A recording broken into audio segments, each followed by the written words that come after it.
જો બહેનોની સંખ્યા છે ને, એક બે વાતો બહેનોની કરું. હા, આ દુનિયામાં બે જણા સુખી છે. તમારે ડાયરી કાઢીને લખવું હોય લખી લો. એક પરણેલી બાયું, બીજા કુંવારા ભાઈ. હા, વાંઢેશ.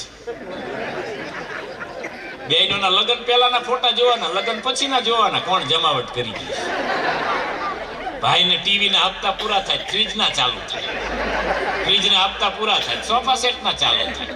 સોફા સેટ ના હપ્તા પૂરા થાય તો કાર ના ચાલુ થાય. કાર ના હપ્તા પૂરા થાય તો ઘર ના ચાલુ થાય. ઘર ના હપ્તા પૂરા થાય તો ભાઈ પૂરો થાય. એટલે સાહિત્યનો એક દુઓ છે કે માગણ છોરું મહીપતિ આ ચોથી ઘરની નાર. અરે છત અસતમાં સમજે નહીં, બસ લાવ લાવ ને લાવ. હા, તમારે જે કરવું એ કરો, અમને પૈસા આપો.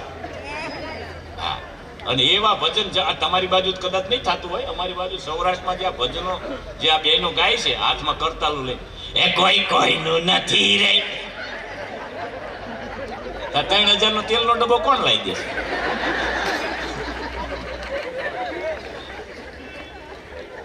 અને નીતિનભાઈ, હિન્દી પિક્ચર ના ગીતો હોય ને, ઈના આ લોકો ગુજરાતી કીર્તનો બનાવે અમારી બાજુ.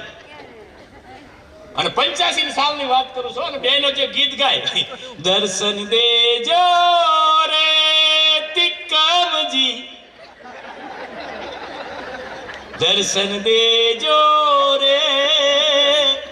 પછી 86 ને 87 સાલમાં બે દુકાળ પડ્યા, તે હાથા હોતા દર્શન દીધા તિકમજી.